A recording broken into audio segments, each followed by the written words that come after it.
A very good evening to everyone, to all the participants who has joined and they have taken time out to join this webinar. I'm Himadri Singh, Deputy Director General of MSME Bharat Manch, and today I'm your program coordinator for this webinar. Now I would like to welcome our guest speaker, Mr. N.J. Lakshmi Narayan. He is Executive Director, Build HR Management Consultant, Private Limited, and our moderator, Mr. M.K.Anand. I would like to take a moment to introduce our esteemed moderator, Mr. M.K.Anand, Akka Sea Change Anand. He is founder and partner of Sea Change Consulting. He is a strategic business advisor and author of 36 Golden Rules for MSMEs. He is chairman of MSME and ICT panel, Andhra Chamber of Commerce, director, South, growth facilitator, advisory board member, MSME Bharat Manch, and Heartfulness trainer, wellness and beyond. Mr. Anand serves MSMEs as a strategic business advisor since 2002 and handled 1,000 plus of projects. He helps entrepreneurs to grow their top line, bottom line with system and process. He is an accomplished expert in the MSME sector who will take us through this session as a moderator. We are privileged to have them guide us through this session and facilitate meaningful discussion. Welcome, sir, and over to you. Thank you, and a very good evening. Thank you, Mr. Madhavi. And I welcome Mr. Lakshmi Narayan NJ for this evening session. Thank you very much, sir, for taking your time out to join us here. And hearty wishes to all the participants who are here, all the invitees who are here. I could see a lot of entrepreneurs, professionals, and my known contacts. Thank you so much. And I sincerely welcome the Director General of MSME Bharat Manch, Dr. G. Ramesh Kumarji. Sir, welcome, Dr. Ramesh. Thank you so much, sir. Congratulations for this webinar. Yeah. Pleasure. Thank you so Pleasure much. to have you, Ramesh, sir. Thank you so much. So, friends, I'd like to quickly walk you through the introduction of the hero of the day, the speaker of the day, Mr. N.J. Lakshmi Narayan, who's the Executive Director of Build HR Management Consultants Private Limited, based out of Chennai, Chamias Road.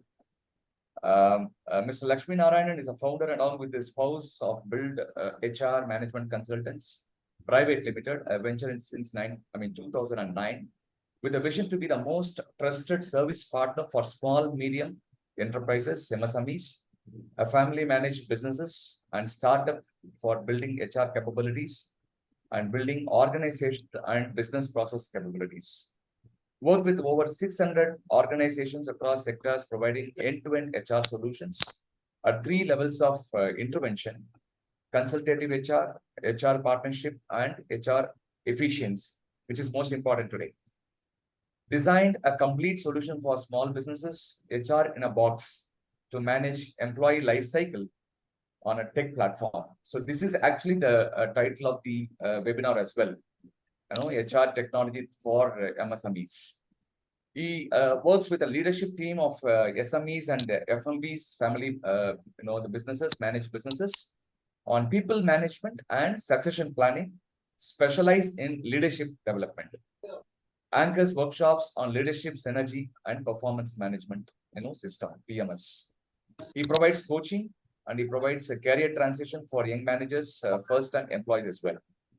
Prior to consulting, worked in industries which include St. Gobain, ICI, Sanmar, Balmer Lowry. A postgraduate from DG Vaishnav College, graduated from Madras Christian College as well, and certified assessor trained in process lab and transaction analysis. He also did his executive program in IIM as well. In-depth experience in startup organizations, multi-union environment, and people and culture management and innovative HR practice are some of the key traits of Mr. Lakshmi Narayan. Having briefed about the speaker of the day, I also would like to thank all the invitees who are here, typically MSME entrepreneurs and professionals from MSME ecosystem. All of us are rendering services to MSME organizations.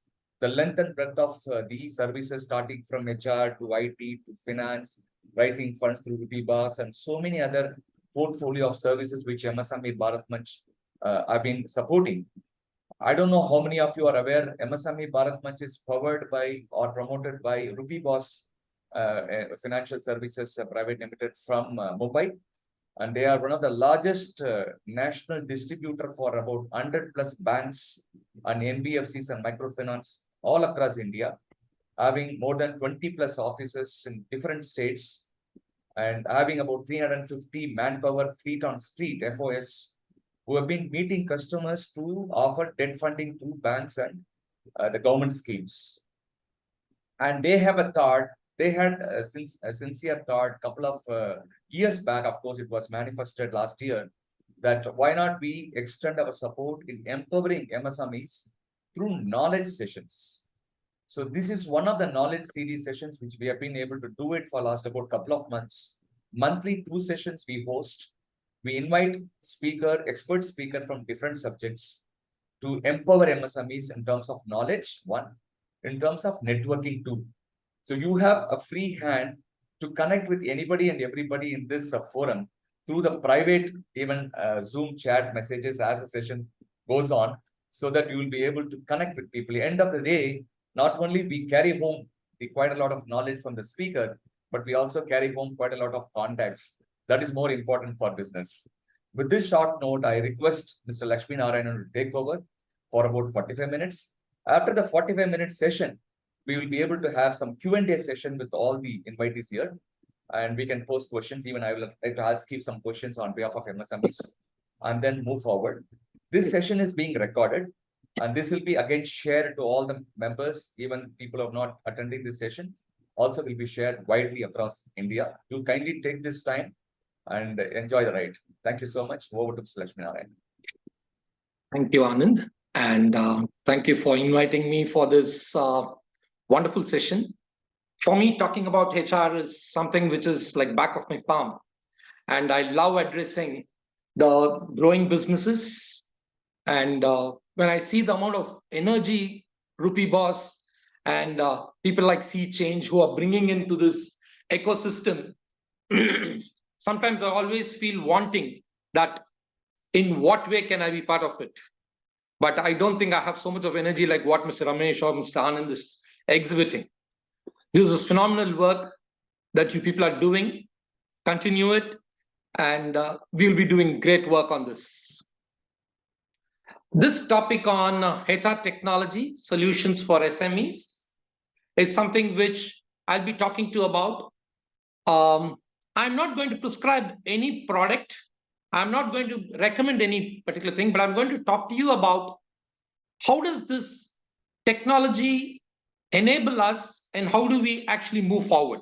That is what the theme is going to be, because I don't want to use this forum to market any of the product that I'm doing, right? My screen is visible? Yes, sir. I think you, yeah, perfect. Sure. Okay.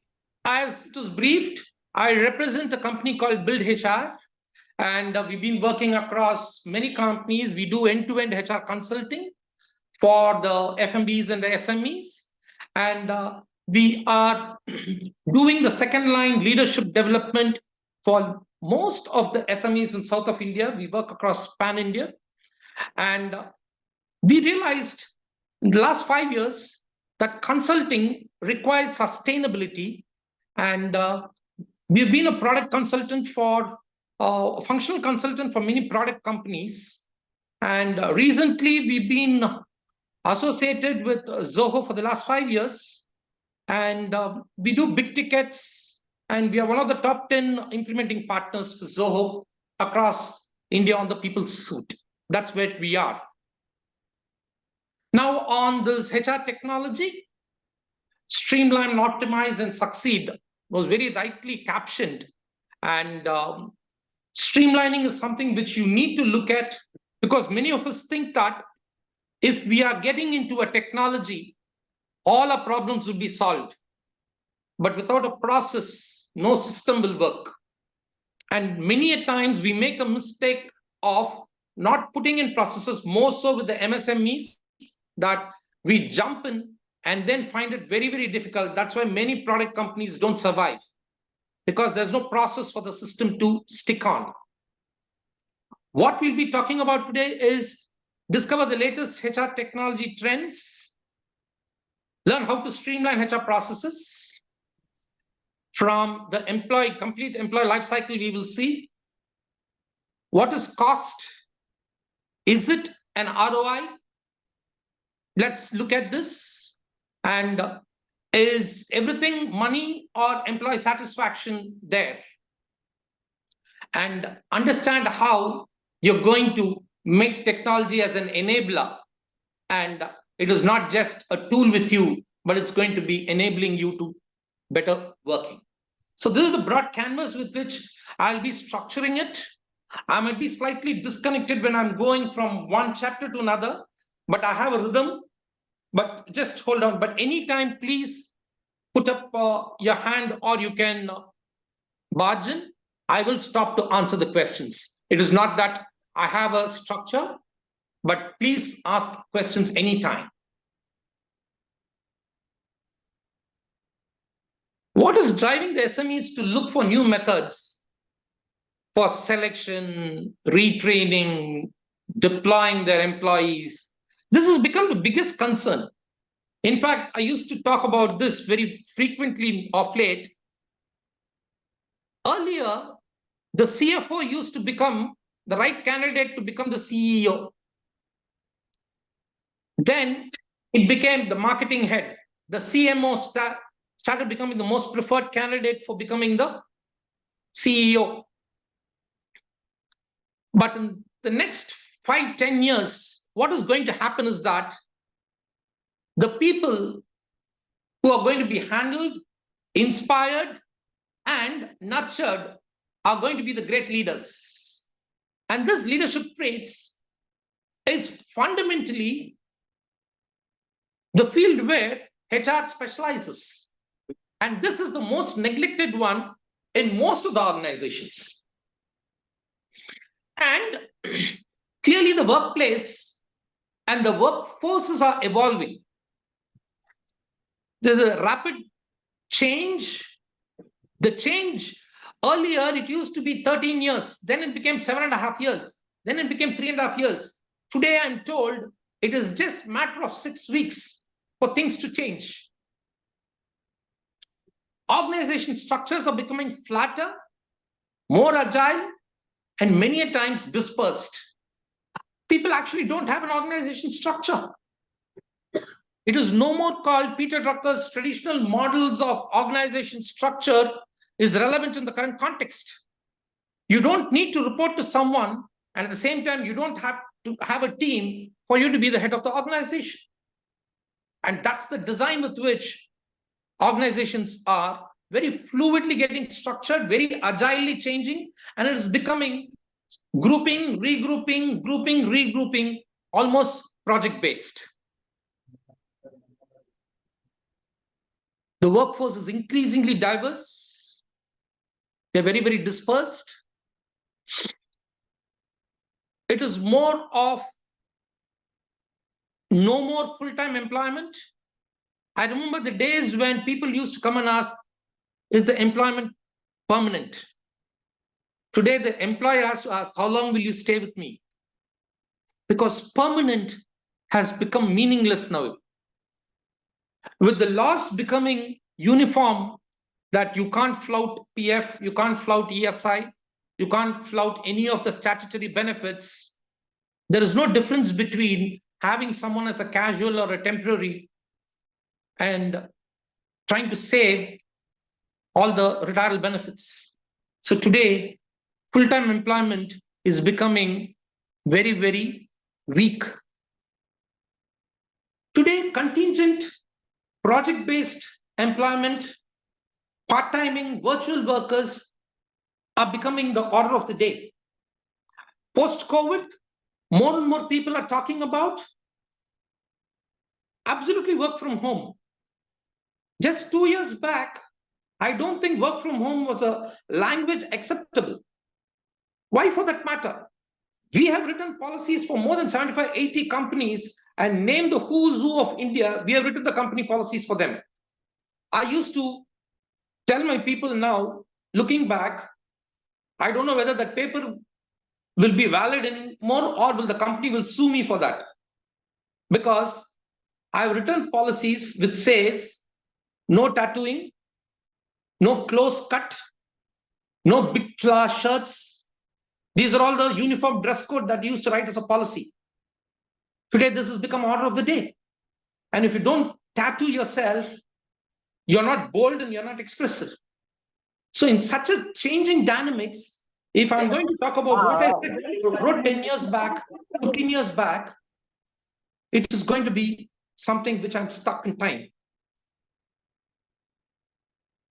At the same time, high achieving employees seek more and more opportunities.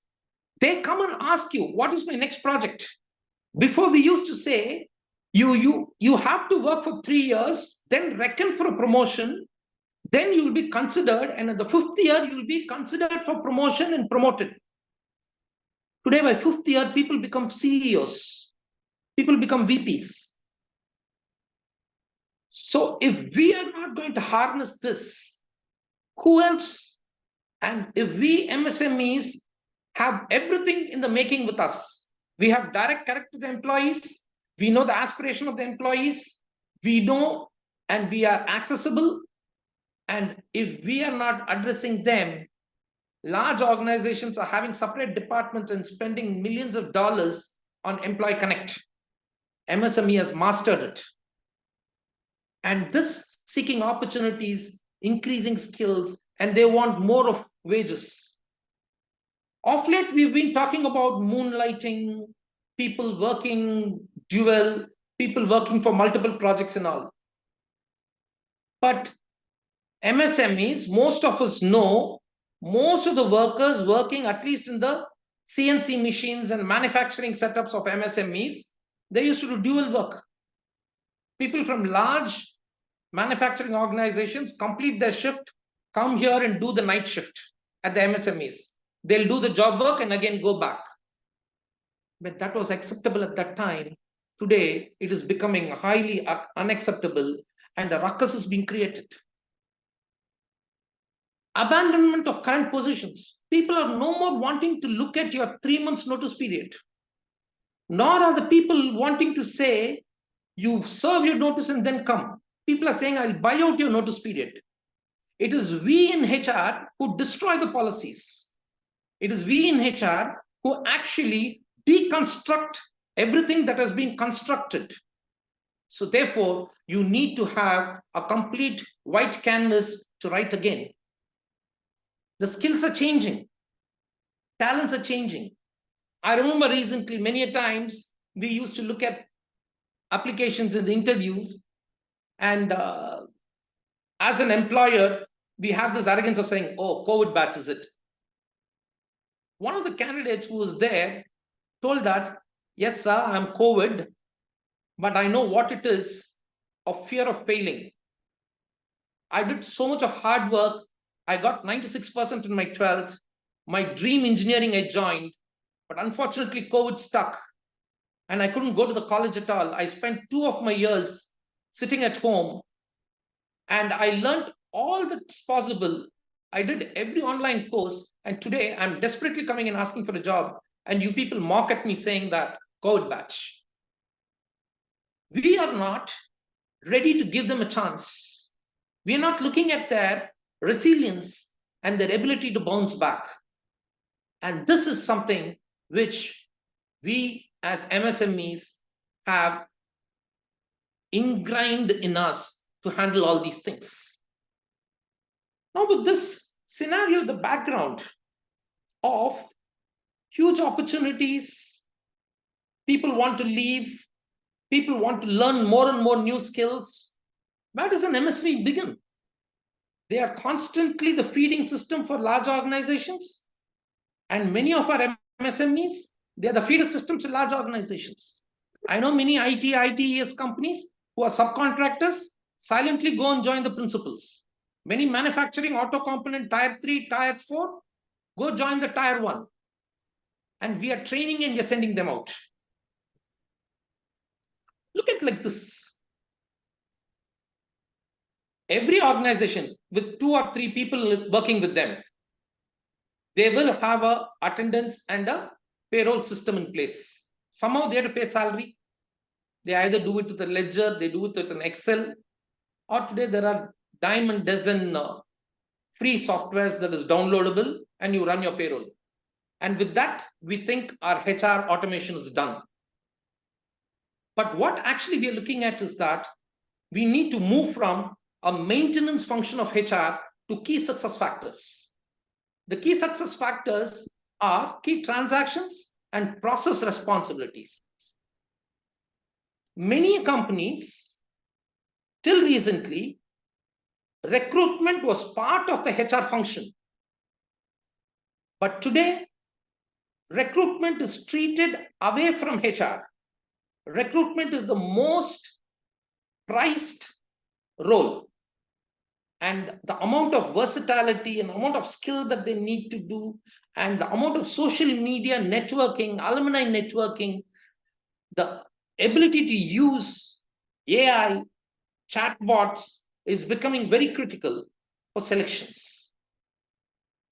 The campus interactions. How do you do campus hiring? The new education policy talks about having internships. How much of his MSMEs use the NAP, use these, in Tamil Nadu, you have something called Nan Madulan. I'm sure every state has got some government scheme of apprenticeship, skill training, ITIs and diplomas and engineers.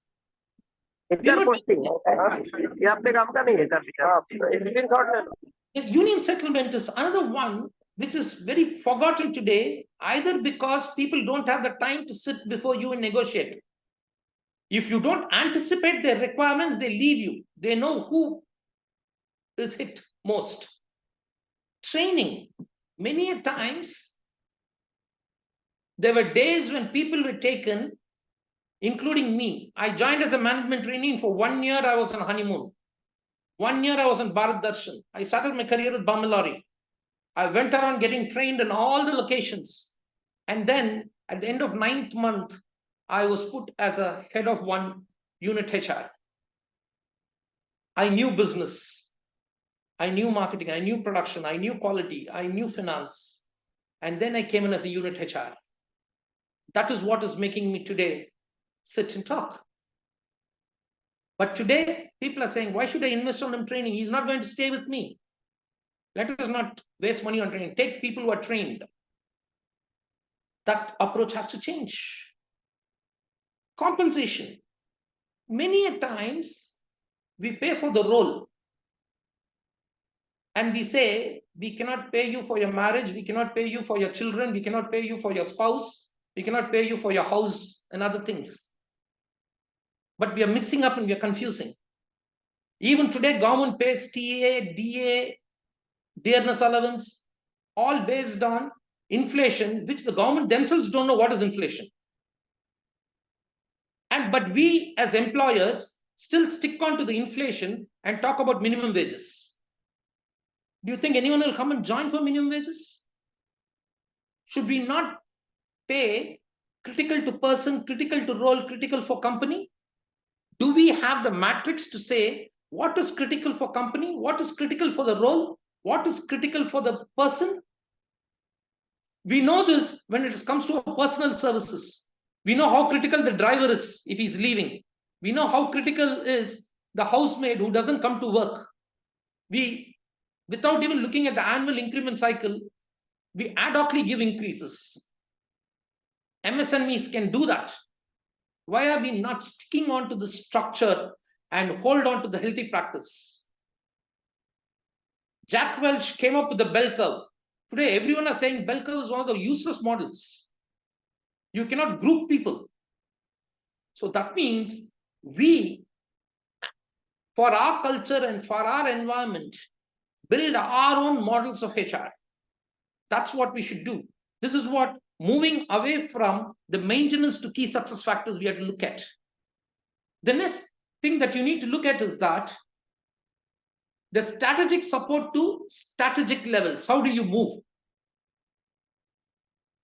We all know when we start off in our organizations, we start in a small way of fires, kaizens, small group initiatives, Six Sigma, PCMM. Then we go on to the leadership development, IDPs, team building and all. These are all strategic supports, building up and facilitating for an organizational growth. But has the organization ever seen these activities as anything important as a strategic initiative for mergers and acquisitions, alliance, corporate governance, succession planning, corporate brand building, setting up global operations, organization restructuring, talent marketplace? That's the disconnect many a times HR has. HR restricts itself to activities and tasks. It doesn't connect to the big picture. And in an MSME, in an SME, all these things are very, very well integrated. And we should not miss the big picture. And this movement from a maintenance to a key success factor, from strategic support to strategic initiatives, this is where we should look at. This is where I thought of talking about HR. Now, let's look at every line manager is a good HR manager. Actually speaking, a very well-run MSME, a very integrated MSME actually does not require an HR manager. The line manager takes sides. If there's a problem, he says, go and meet HR. If he allots overtime and people does not work, he says, go meet HR. If promotion is not given to that boy, he says, go meet HR. But he doesn't realize 6 days a week, it is he who is allotting work to him. It is he who is understanding the aspirations and motivations of the individual, and he's not able to handle them. Credibility of the individual is very, very crucial. What is very, very important is that the line manager's credibility becomes important. Your own professional positioning, penetrating, facilitating, orchestrating, and coordinating is something which is the fundamental requirement of any line manager. If he does this perfectly, he grows up to become a leader. Knowing the business and participating in it. The line manager has got all better equipped and opportunity to know the business better than an HR manager, because HR managers have reduced themselves to be only a coffee, tea arrangement services department.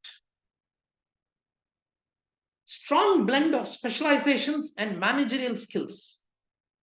It is very important that HR more and more is becoming a specialist department. It is not a support department. And this specialization is becoming even more important in this technology-driven, big data-driven, complex behavior and changing individual behavior. That's where HR manager also becomes very important, and he becomes a specialist. And with these managerial skills or the interpersonal relationship skills, he stands to become a much better CEO, I would say. Industry, network, and resourcefulness. Many times we are very shy. I know still there are companies, the companies which I worked also in the past, does not allow you to interact in the social media. If you have to post something in the social media, you need to take permission from the MD to post something on the social media. You're not supposed to use the company's name in the social media. In this world where everything works on the social media of LinkedIn's and Instas and Facebooks and Twitters, what are we left with?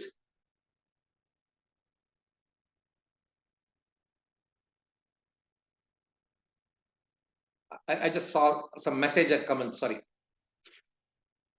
So, making the invisible visible. How will you make the invisible visible is through some platform, some common tool which actually is communicated organization-wide and is experienced organization-wide assertion. There should be some frameworks to assert what you're talking about.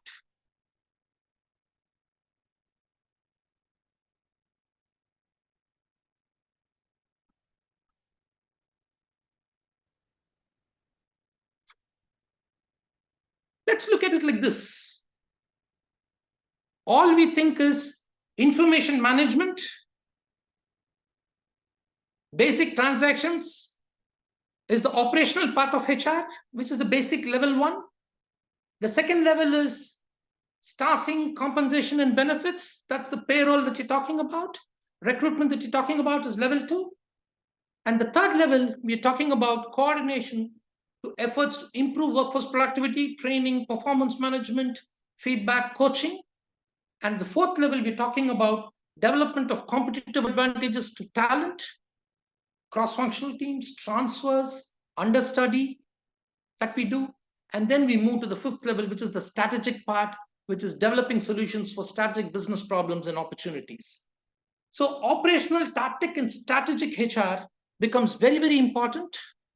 And this understanding enables us where to use HR technology. We think Excel, Tally solves the problem of technology. Not so. Data collection is not use of technology today. In those days, we used to go to encyclopedia or Oxford Dictionary to find a meaning or to find some references. Then came the logic of the data. Then came, what do you infer with that logic? That's where managerial capability comes into play. Look at HR.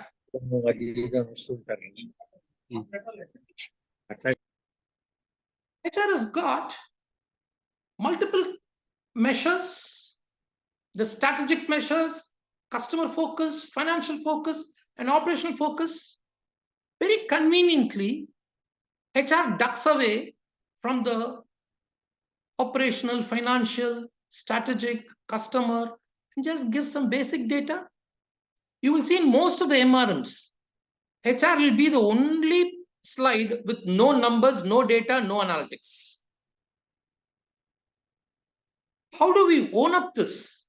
Not that we are not aware of it. We are spending a lot of time overnight preparing PPTs, and when it comes to the time of the review, the correctness of the data is debated in the meeting rather than decisions taken in the meeting. For that matter, whether it's your sales conference, whether it's your finance conference, whether it's your quality conference, correctness of the data is what is debated in most of the meetings. Not decisions are made based on the data. So technology helps you to deal with live data and from there go forward. Adapting to HR technology is not only about improving the efficiency and effectiveness of HR processes, but empowering the employees. The fundamental purpose of the organization and the vision should be very clear. Are you ready to empower the employees? Are you allowing them to do self-management? Are you allowing them to have access to certain data which they are entitled to? If that is the premises, then we can talk about HR technology. HR technology cannot be used as a one-way communication where you submit all your documents, HR will get back to you. That is why HR is the only department which is finding it very difficult to adapt to new technology. Type of people actually will leave in the next 3 months, 6 months.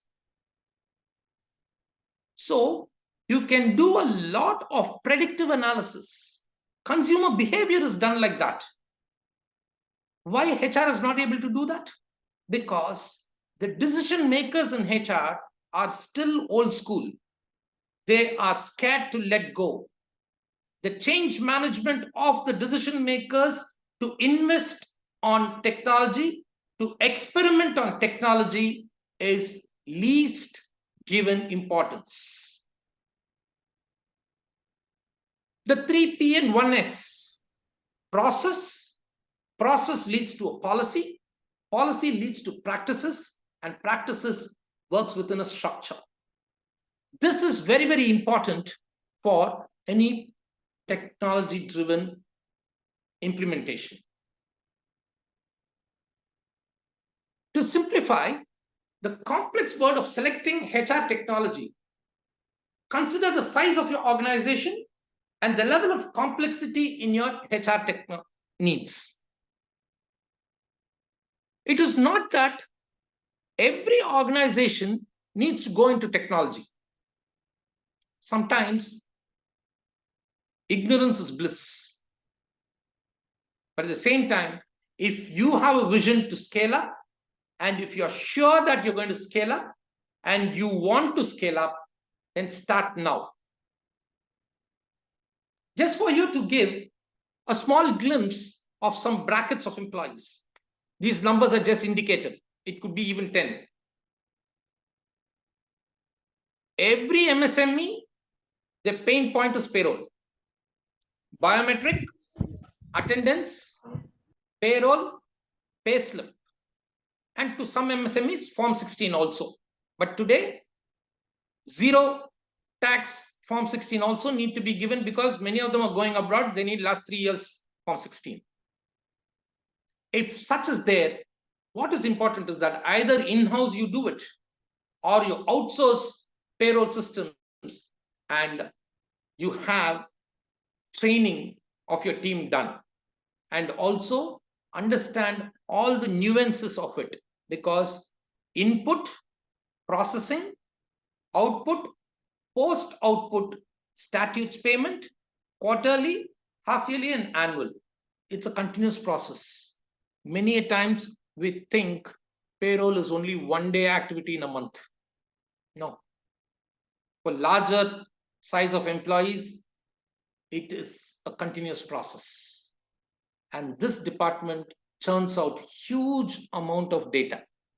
And if you do HR technology there, it will all give you at a click of a button. You need not search for someone to sit and do in Excel what was the total wages, what is the HR cost, what was the attrition, what will happen if I give 8% increase overall, what will be my HR costs after revision. All those things at a click of a button this guy will give.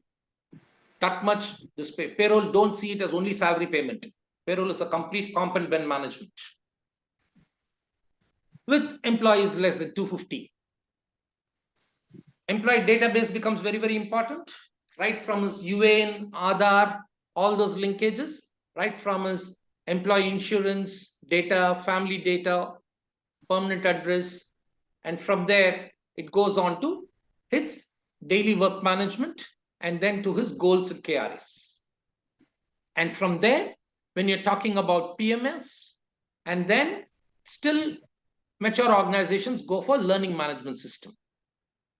The learning management, which is training and development, which you can put it on a platform and track it and assign, and then track whether effectively it is being used, and then do quizzing of it, you need a technology. And this needs to be done very meticulously. You can't just like that, fancifully, because your neighboring company has bought one HRMS system, you need to buy one and you don't know what to do. It is like you buying a Mercedes-Benz with no parking area, removing your window and peeping out every time and seeing whether anyone has scratched your Merc. So buy what is appropriate and suitable for you. Mapping assets and to be process is very important. So without a process, it is very, very difficult to assess what do you need in the technology. Get the stakeholders signed off before you float the request for the proposal. Evaluate the vendors on the technicality, functionality, support, and training before making a selection. Unfortunately, till date, most of the technology tools are done by software people. The functional understanding is not there at all. So what happens is that the onus is on you to give the functional requirement.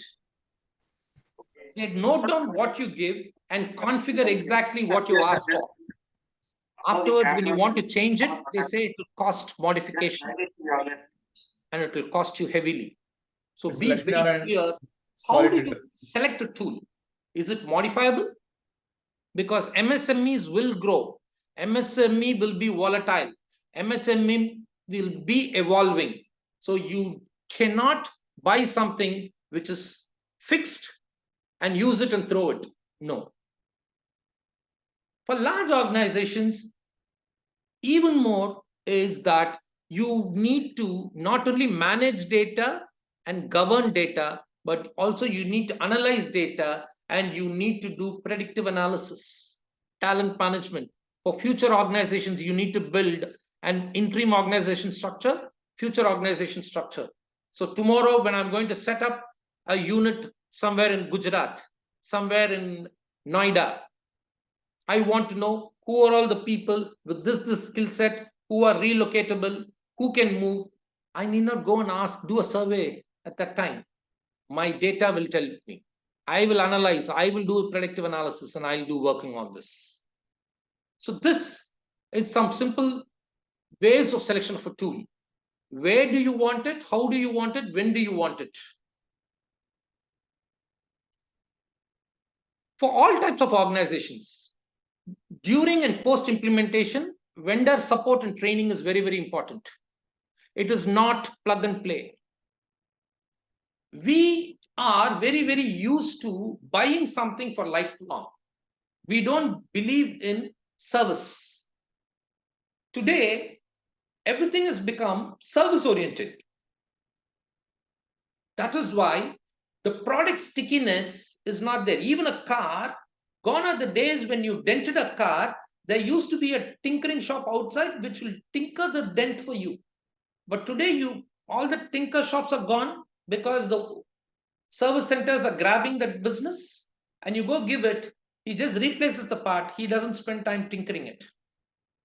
So therefore, service as such is coming down, and we need to understand that when you buy something, the vendor support and training for your internal people has to be ensured. Post implementation, adapting to the technology and usage is very, very important. I know many companies which go for SAP. Even today, month end, all the GRMs will be kept. And the guy we ask, what are you doing? He'll tell, I'm posting it, sir, because it has to go into SAP.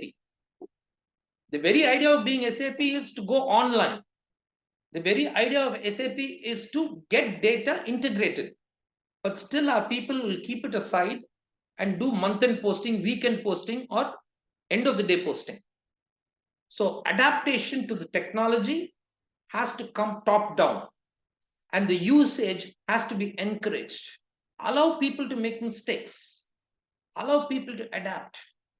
That's very, very important. HR automation levels. A majority of organizations have achieved the highest level of automation in their HR operations. When I say HR operations, it is time, attendance, pay, to some extent basic recruitment, to some extent statutes. They have come to some automation level. To fair level, they have come to an automation in their HR administration, which is your expense modules, reimbursements, travel reimbursements, such things, travel booking, those things have happened. Performance management today has become very critical because people want to pay for performance, but still not very clear how to define KRAs, how to measure KRAs, and how to rate them. So therefore, the best way to do it is through technology, so that the number will tell you whether you get 5 out of 5 or 4 out of 5 or 3 out of 5. So performance management has come there, and it helps you to put that 9-box grid, and it takes you there. today advanced models is that they know that manager is not the only person to apprise, because manager himself is very temporary in the organizations today. So 360-degree feedback models are coming into appraisals. So your team, your peers, and your boss, all of them put together are appraisals. These are the opportunities where automation can happen. We are still in a very nascent stage. Performance management for administrative purposes we are using. We are still not mastered because we still don't know how to define KRAs and KPIs. Administrative, yes, because financial perspective has come into it because it is money, and therefore some amount of adaptation has come on booking, train, flights, hotels, expense reimbursements, such things. You got into automations. Your CRMs, those things are coming. Your sales calls, funneling, all those things are coming. As for your time, attendance, pay, biometric, access controls, fair amount of automation has happened. And today, most of the MSMEs have got this. Areas where HR automation can be done. As I told you, HR operations, performance management, communication and collaboration. When I say communication and collaboration, today the Zoom that we're talking about, today Teams, Zooms, WhatsApps, Slack, Click, any of them are helping you to keep the data within your system. And the communication system has become very effective. Still at a 50-60th percentile is compensation and benefits, recruitment, the application tracking system, where from your career sites, all those applications can come in, learning management system, where you can tie up with Coursera's and you can do with other external learning agencies and link it up to your learning. Employee branding is becoming very, very important. The employer brand is not only your product. Employer brand becomes how well you be able to attract your employees. At MSME, it's very, very important because the promoter is the brand. He is the company. And therefore, how well he manages his portfolio, how well communication happens, how well incoming employees and outgoing employees are handled, how they are engaged becomes important. You have beautiful tools for employer branding. Reward and recognitions. Like you have reward points today, all those things can happen. Today, reward systems can even get tied up to even Amazon cards. That much can be done. Onboarding. Recruitment happens. From the time of he accepting the offer and joining, there are many people today shamelessly advertise people serving notice period preferred. I don't know what would they do. I don't know.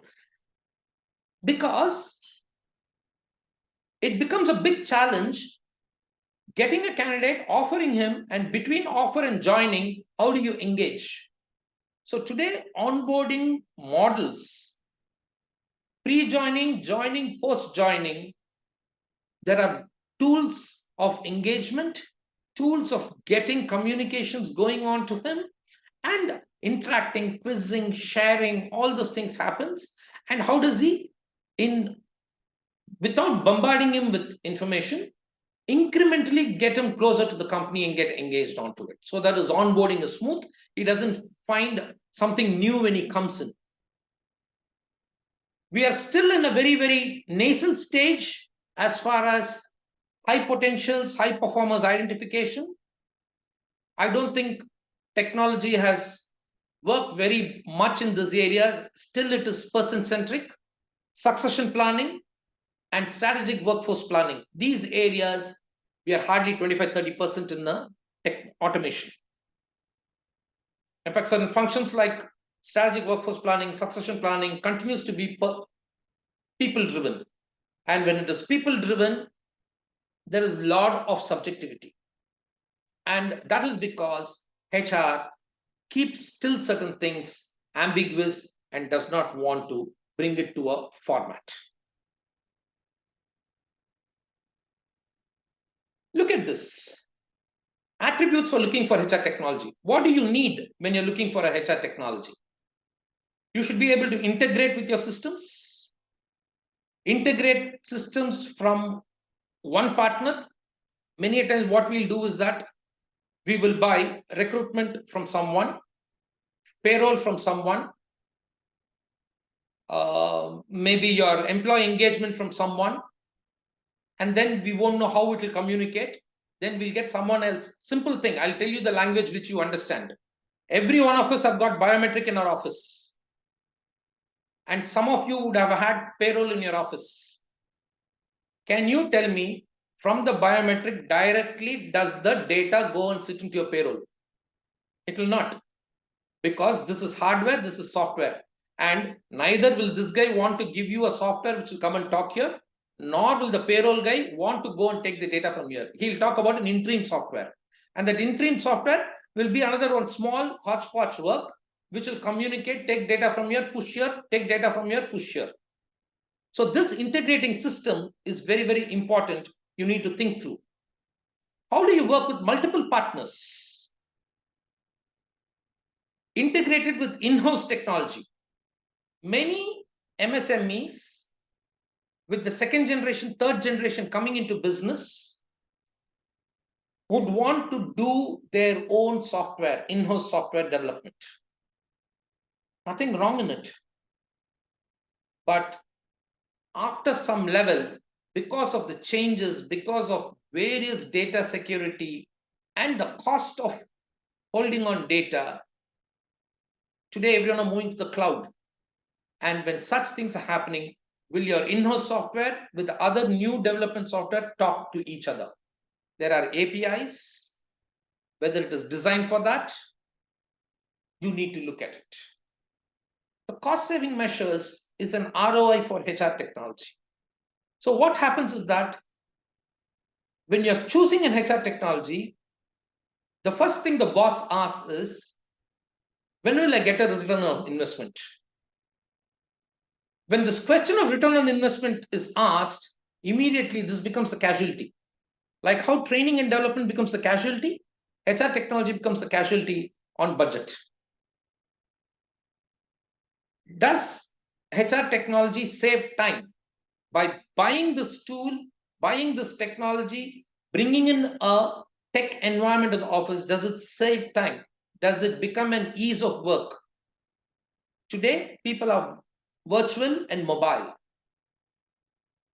Are they able to access data anywhere and everywhere?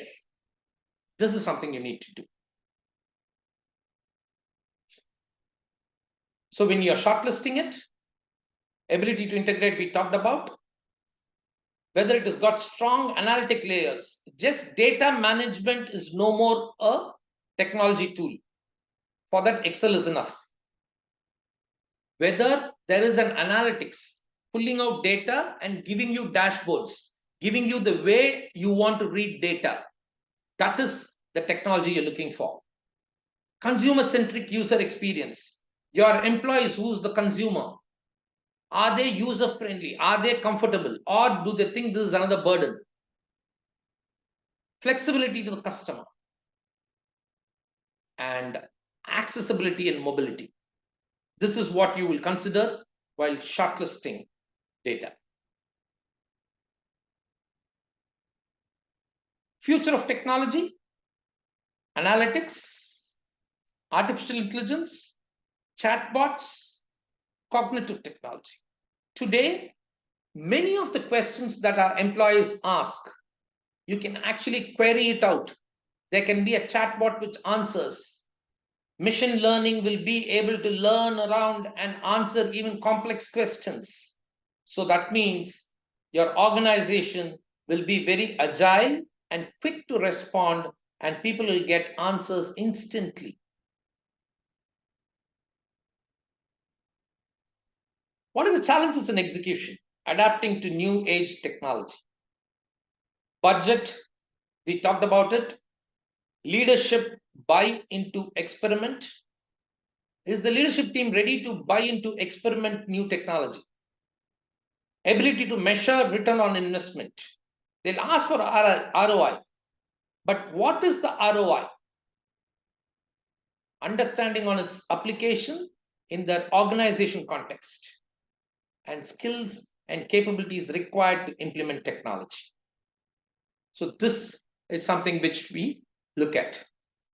My last slide, the future proofing for HR team.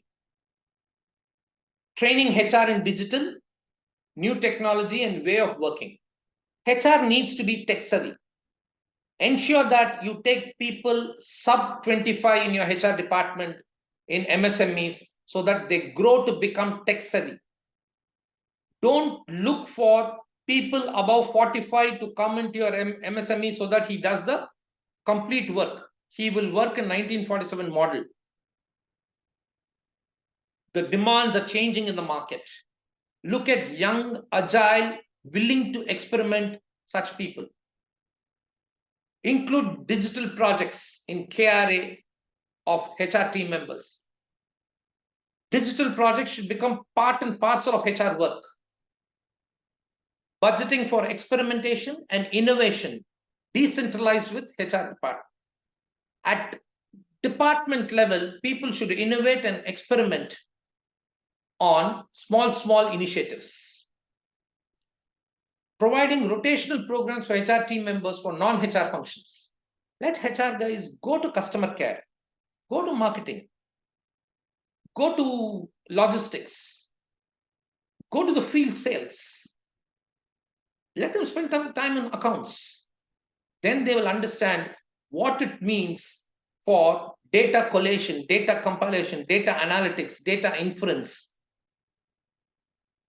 Investing in exposing HR team members to HR technology, digital, and other future-focused events. Send them to conferences. Tell them to attend such meetings. It is very important that the middlemen are going to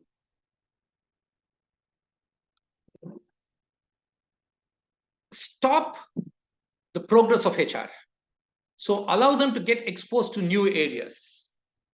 Investing in access to content, membership, and access to learning specifics for HR members. Let them voluntarily take membership. Forums. There are many free webinars happening. Let them attend to it. I'll stop here. I know I overshot the 5 minutes. I will open the forum for questions. Anand, now the floor is all yours. Thank you, Ms. Lakshminarayan. It's a kind of a pouring of information from HR perspective. Quite a lot of information I have captured, more than 20. I think 21 points I captured. Oh. It's very interesting. I'm sure participants who are here, thank you for your patience. Thank you for your learning curve. This is called learning curve. So we all have a learning curve, spending your valuable time on a weekend. So this forum is now open for another 10 minutes, probably, to take your questions and pose questions to Mr. Lakshminarayan. I will also have few thoughts to share as we go along. Yes. So open to all the members here. You can just raise your hand so that I will call the name. You can unmute and then speak so that we will not have multiple people talking on the same time. So who would like to go first? Yeah, Mr. Guna, go ahead, sir. Yeah, good evening, sir. Evening. Good evening, Mr. Lakshminarayan.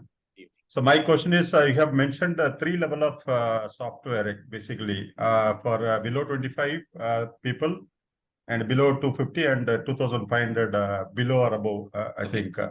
So what would be your recommendation for those 3 categories of companies? Recommendations, sir? Basically tool, yeah. You want me to recommend a tool or? Yeah, suggested tool. It wouldn't be fair in a learning forum to talk about it. You have said no, in fact, just before we started, I told that this is a learning forum. Though I am a functional consultant for many tools, professionally, it is not fair for me to use this forum to tell you which tool. Certainly, you can write to me and I can talk about it. Yes. It is not fair, sir. This forum is purely learning. Mr. Guna, one thing I can tell you, sir. Yeah, Mr. Guna, you can connect with Usha and Himadri Yeah. And they will be able to connect with Lakshmi, and then you can take it forward. Sure, sure. One thing I Thank can you. suggest for you. Yeah. When you are choosing a tool, first ensure that you have your workflow documented first. How many people work in your organization, sir? It's around 20 people, sir, at present. 20. Simple. Then that means your workflow, break it down into 10 or 20 units, right from entry, processing, midday, end of the day, end of the week, end of the month. Okay. For each thing, there are certain activities that you do. You do the workflow. And against that, if you find where all you have a problem in handling data or referring back to data, 6 months data, 1 year data, then that is the time when you need a technology tool. Okay. And at the same time, since you're 20, you're certainly going to grow every 3 months. Every 6 months, you're going to grow. Your process will keep on changing. Choose a tool which is not boxed, which It is should be fixed, scalable. where you cannot modify. Choose a tool which is modifiable, which is growable, which is not a cost for you. That's what I can say. Right. Okay. Thank you. I'll write separate mail to you. Yes, sir. Perfect. Thank you. Thank you, Mr. Guna. Anybody else would like to? Yeah, Ms. Priyanka, please go ahead. Unmute and go ahead. Yeah, good evening, everyone. This is the question regarding the recruitment side. So like nowadays, people are more, they are more capable, but they leave. I don't know. Like they leave early. We give them promotions early because they are capable. So we give them more. We give them everything, but still they live. So like I don't like what should be in the process that at least we can more nurture them and. Okay. See, your question is a billion-dollar question for Google, Microsoft, Apple, and for my company and your company. What is happening is that mankind is the only species which is never satisfied. You reach point A to B, it will start going for B to C. Yes. Many times, MSMEs like us, we try to live beyond our capability by giving 100 rupees more than the market rate and retaining people, which is not the right way, because money can never retain people. In fact, large organizations, I want to name them. I've been working for some of the large organizations. As a principle, we are very clear, we will give only 70% of the market rate. If 100 rupees is the salary in the market, we'll give 70 rupees.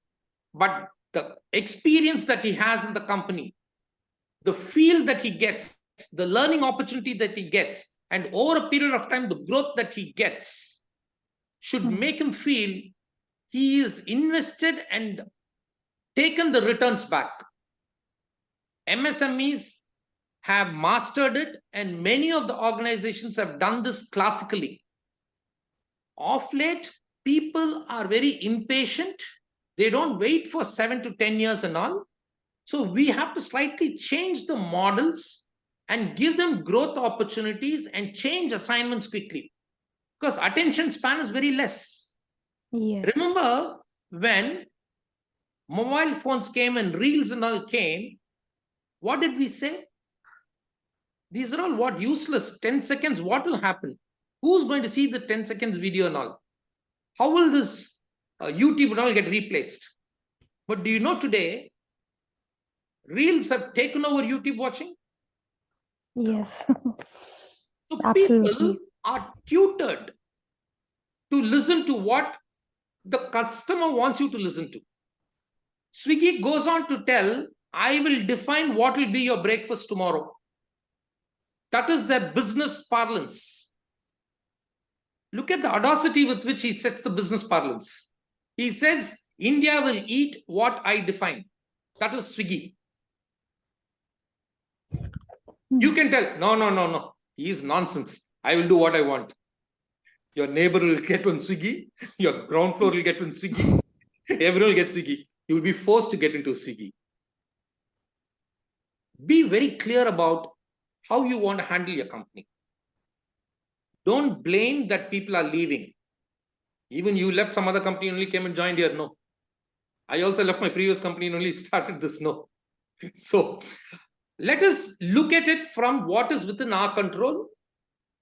And I would say people's focus has shifted. No more roti, kapda, makan can attract people. Government still gives roti, kapda, makan as the wages. Even today, minimum wages are paid only for that. People are no more coming and joining to get his sister married, his father's loan to be fulfilled. No. People are today completing studies, coming to work. Before that, he says, I want to take 1 year break. During my period, 1 year break means it was a big mistake. What are you going to do? 1 year, you're going to miss.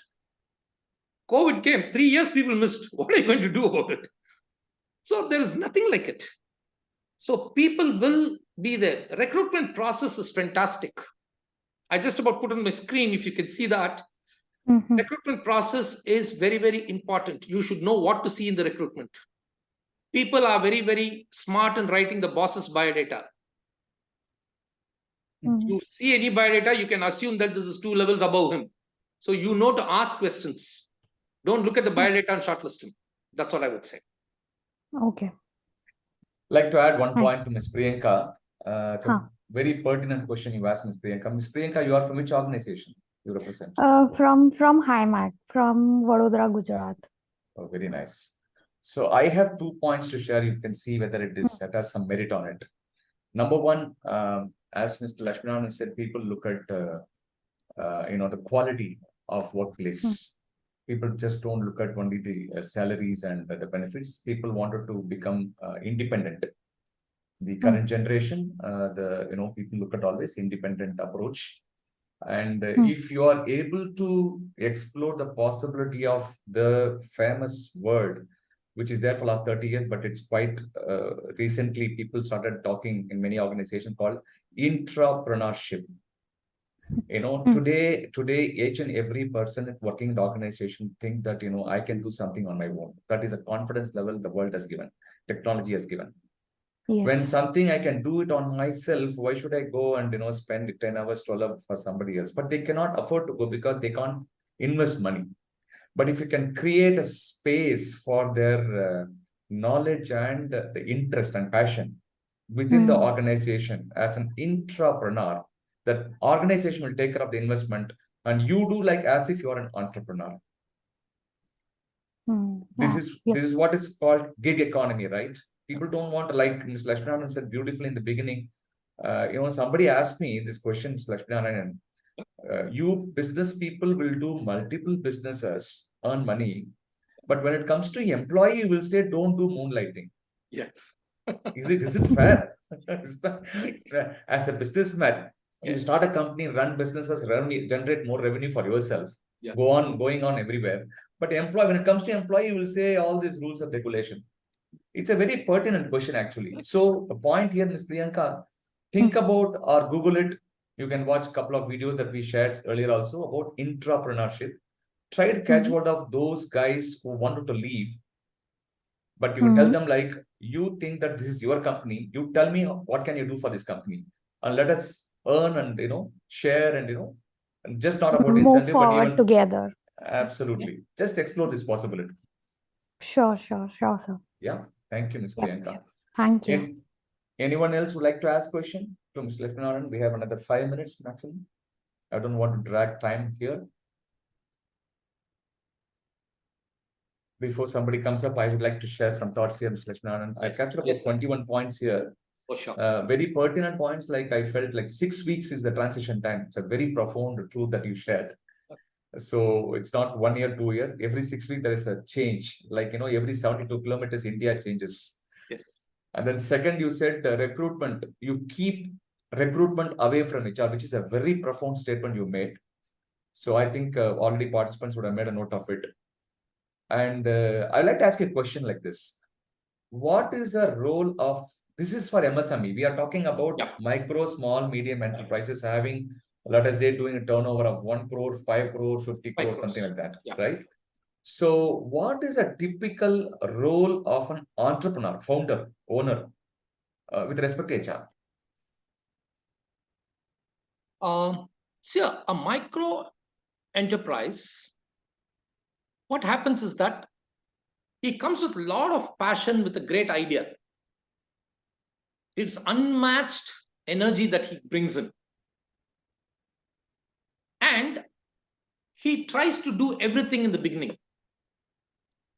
For a minute, if he puts a paper, what is the idea? What is the purpose with which he came for the business? Was it the technology? Was it the market? Was it the finance? Was it the operational controls that he had? What is his strength? If he puts that and then says where all he's trying to stretch himself and cover up and put in boxes. Let him put at bucket 1, bucket 2, bucket 3, bucket 4. And then, as far as possible, initially only like-minded people will come and support him. It could be his relatives, it could be his classmates. They'll only come and trust him and work with him. He cannot actually go get one big timer into his business. But let him define a time scale with which he's going to engage till he comes to a certain level. Because MSME's biggest glass ceiling is this initial team which he forms with limited capability, but afterwards, this team is not allowing him to grow. So his ability for HR is to list down, put all up. One fundamental is that don't violate any statutes from day one.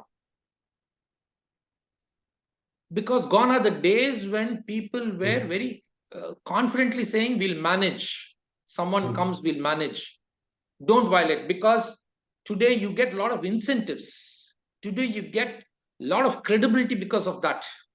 And your global market is dependent on this. And today, MSME need not be a regional product. It's a global product. Don't violate any statutes. So for statutes, whether it is people practices, or for that matter, even extended financial practices, don't violate.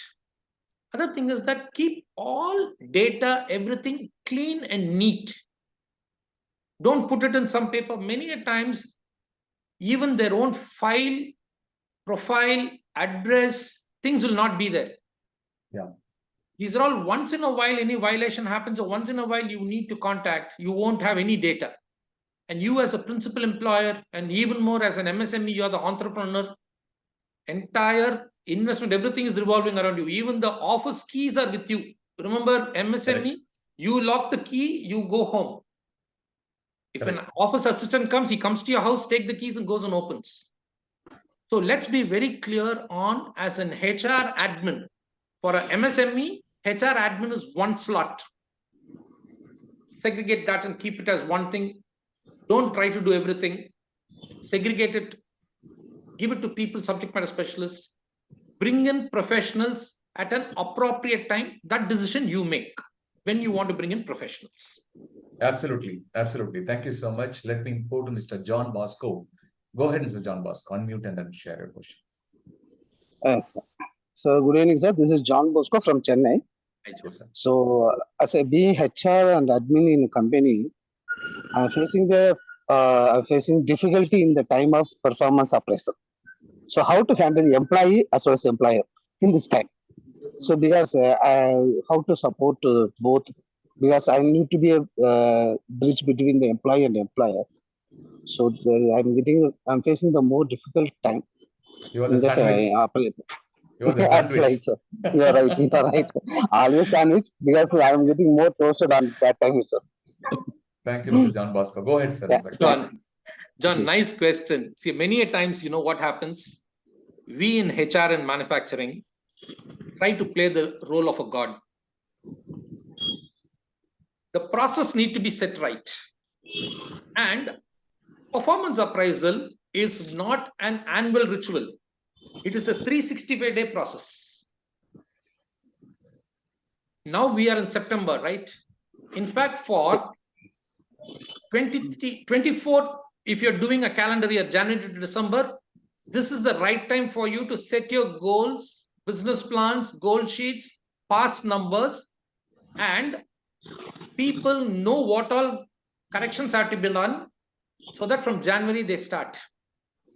Another thing is that train our managers, supervisors to then and there give feedback and everyone to maintain a critical incident diary. In the government, even as of today, every IAS officer has got a critical incident diary, CID.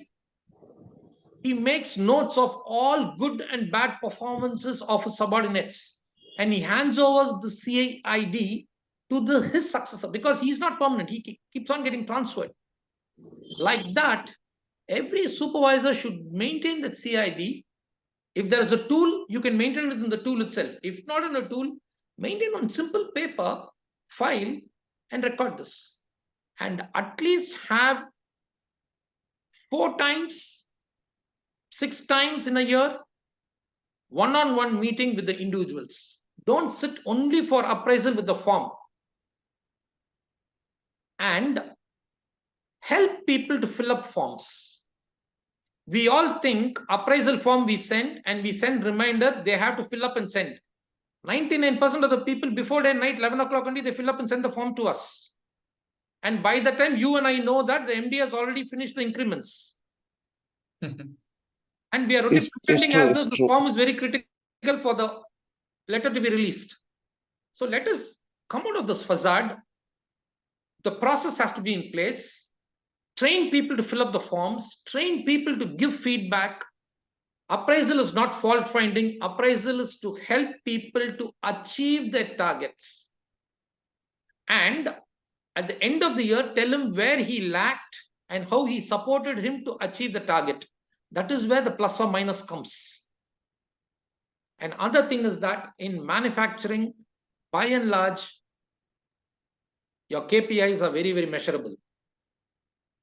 I know still many of the companies still keep attendance, discipline, uniform as one of the KPIs for giving increment.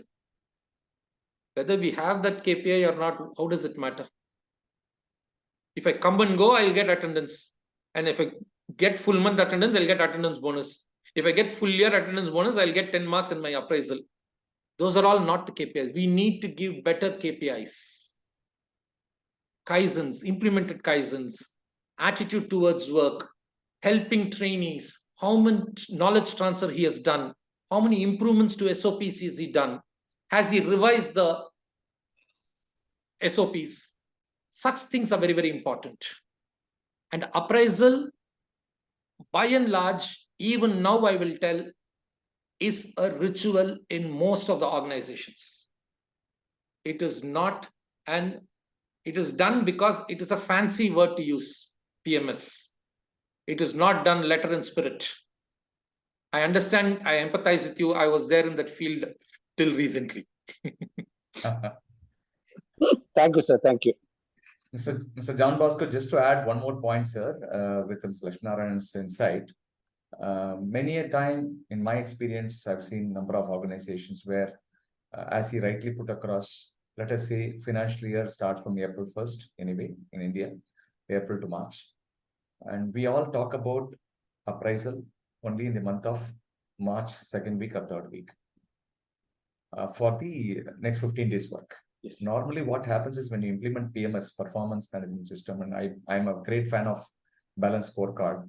What happens is you work 1 year before with the employees about their next year target performance and appraisal 1 year before. After all, you take a parallel from school education or college education. We tell our children when they are in 10th or 11th that you are supposed to score so much marks so that you get these kind of admissions, college or wherever it is. So they have been told even at the age of 6, 7, 8, 9 for them to get prepared for 5 years. By the time they hit, let us say, 9th standard onwards, we teach them on 10th standard syllabus. On 12th, on 11th, we teach 12th standard syllabus 1 year before. The same way is the organization also. How can we expect employees suddenly start performing? The pressure will be very, very high for HR because always people see HR as a villain. Nobody appreciates HR manager, favoring the employee. They always think that you are a management person, you are here to really, or HR managers always have this problem because we don't have a proper PMS or proper HR system in place well ahead of time. If I am an employee, if I am told that after 12 months, if you achieve this, you get this, will I not have a very high clarity of working for myself? So this is also one of the reasons why many struggles happening in the organization. I mean, people like Mr. Lakshminarayan and a lot of experts are there to support you. Connect with MSME Bharat Manch for any further guidance if you need. Thank you, Mr. John Bosco. Thank you, sir. Thank you. Any other questions from anybody? Otherwise, I think we are overshooting our time. So if no questions, I would like to quickly share 5 points here. One is about MSME Bharat Manch. So why are we doing such program is to empower people.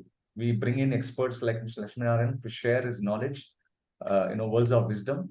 We all can learn from experts, number one, for which we are actually launched an app. All the services are offered free of cost. We don't charge any commercials from MSME Bharat Manch. You can download MSME Bharat Manch application mobile app from Google Store and iOS as well, and become part of this ecosystem. If you pick up some points, please share this information to your own fraternity of people, MSME network, because we have 6.3 crore MSMEs in the country. And each one of us have to become part of this ecosystem to be a national builder. Connect with us and coordinate with Ms. Himadari here and Ms. Usha from my side, who will be able to guide and support and connect with the experts who have been regularly giving talks here. And I am also helping in large extent where you can, somebody from Chennai, Tamil Nadu, South India can always meet up with me. If not, we will organize a Zoom session one-on-one to help you, guide you, because many a times what happens is when the expert comes and talks about many stuff, it's all interesting to listen. The moment we go back to office, we don't know where to start, what is the first step, what is the second step, what is the third step. This is where I am here to support you. Can connect with me. To know the government schemes, a lot of schemes are there, even for payroll, for MSME. There are a lot of schemes are there, a lot of subsidies are there, which we don't tap. So we would like to help you with the booklet which government has released. Even if you look at Tamil Nadu, I am from Chennai. If you look at Tamil Nadu, we have a booklet available with government schemes for digital marketing. There is a subsidy. There is a payroll subsidy. There are a lot of stuff there. We need to explore. Of course, with the government, we need to have a lot of patience to go meet number of times. But definitely there's a possibility. More than that, many MSMEs have this question, irrespective of the topic that we handle, Mr. Lakshminarayan. One thing is common for everybody. We need funding. We need money, right? So this is where MSME Bharat Manch and Rupee Boss, powered by Rupee Boss, really helps MSMEs to generate, rather raise funds through the organized sector, through the organized, the banking sector. So please catch hold of Himadari and the team here, Usha here. We'll be able to connect you to the right person from Rupee Boss who's actually supporting us. Take your files, go to the bank, go to the NBFCs. You don't have to run around pillar to post. As Mr. Lakshmi said, you can outsource many things for zero cost. I repeat, you can outsource many things for zero cost, especially if you need to raise funds for your business. You catch hold of Himadari and she will put somebody on the street from Rupee Boss team. They don't charge 1 rupee on that. I'm recording it here. And they will work on behalf of you with the banks, NBFCs, wherever it is, and see that your file is moved step by step to the conclusion, which is disbursement. This is happening every day. About 300 crores being disbursed every month by Rupee Boss for MSMEs. So catch hold of our team. And thank you one and all for being present here. And I leave it to Ms. Himadri to conclude the session. And thank you once again. Thank you, Ms. Lakshminarayan. Thank you so much, sir. It was really knowledgeable. So